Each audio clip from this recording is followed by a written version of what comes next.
Vítam vás na prvom, neviem akom, tréningu. Dneska chrbát triceps a skúsim to robiť trochu inak.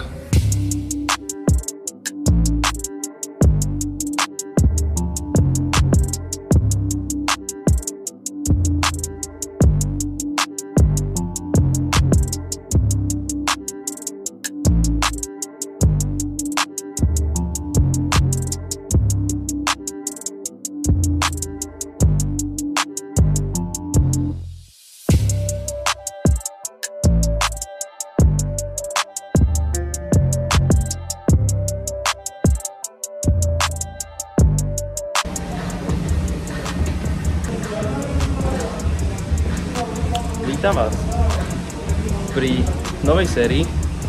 Som sa tak rozhodol, lebo už som učinil určitý progres, by som povedal, v mojej videotvorbe. A dneska na programe chrbát a triceps. Nejaké príťahy chrbtové zhora, spredu a potom pôjdem jedný aj spredu zo šikma, popred telo, ruku ako keby. Necvičí to skoro nikto asi, som tu párkrát cvičil, takže za taký rok, až 2 až 3, uvidíme, či to ešte robilo. No a potom triceps, čo tam máme, 3 cviky na triceps, na nejakú vonkajšiu hlavu, tú veľkú hlavu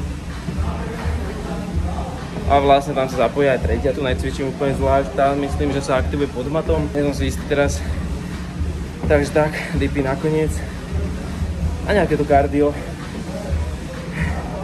na ktorom som možno už teraz. Možno už mám po tréningu, kto vie.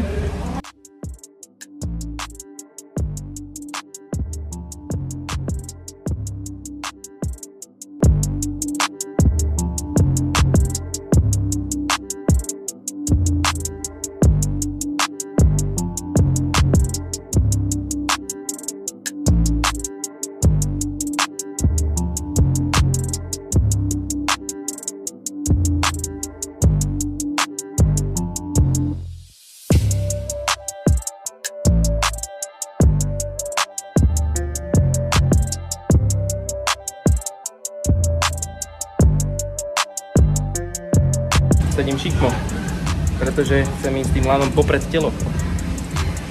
Nie iba tak dopredu, ale na šikmo, pretože svalové vlákna oných krídel, latisimov sú všelijakými smermi napojené, takže treba ich precítiť vo všetkých smeroch.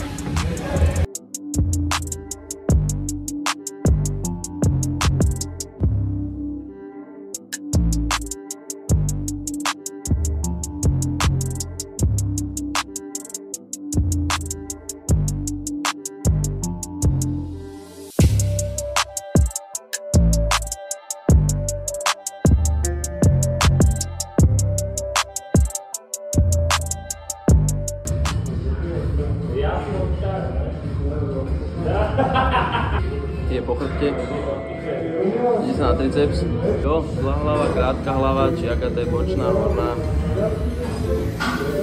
Poďme na to.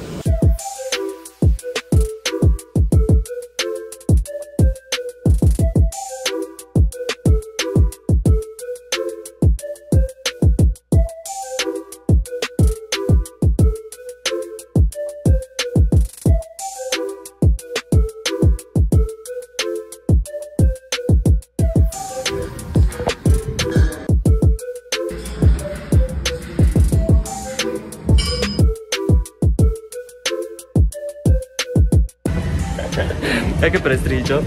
Ak sa pýtate, prečo stojím pri tej kladke úplne divne, tak preto, aby som odizoloval ten triceps najviac ako sa dá, pretože ja veľmi obľúbujem izolované cviky, ak to o mne ešte neviete.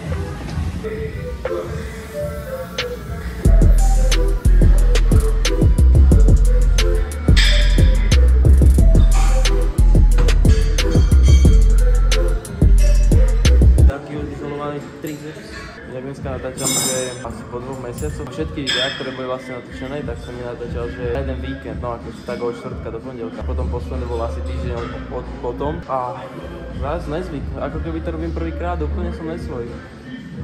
Však poďme na to, alebo čo?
No, či dám auto intro, lebo auto intro nebolo, a či dám outro, ešte uvidím. Dúfam, že sa vám ľúbila táto novinka z mojej kreatívnej dielne videocharakterového, neviem čoho. To som chcel ešte povedať, že plánujem sa presunúť skôr niekam na TikTok alebo takto a na YouTube neplánujem prestať točiť, ale chcel by som to spomaliť trošku. Tak, neviem, či 2-krát alebo raz do mesiaca. Nech to je aj väčšia kvalita trošku. Nech nevyhorím s nápadmi. Nech to není len to isté dookola. Už som si musel posunúť stoličku trochu dozadu, lebo som sa nezmestil za volant. Čo sa dá robiť? Nebudem teraz prerušovať svoj exponenciálny rast svalovej hmoty. No nič, dúfam, že sa vám páčilo. Keď ne, tak ne. A vidíme sa buď za 2 týždňa alebo za mesiac. Uvidím. Možno budem vydávať úplne hoci ako, ale chcel by som to trošku pravidelné a nie časté. Asi tak. A nabehnite na ten TikTok. A asi aj Instagram by som mohol spustiť. Ty kokso. Jaký Hyundai. Takže tak. Majte sa pekne a vidíme sa na budúce. Čaute.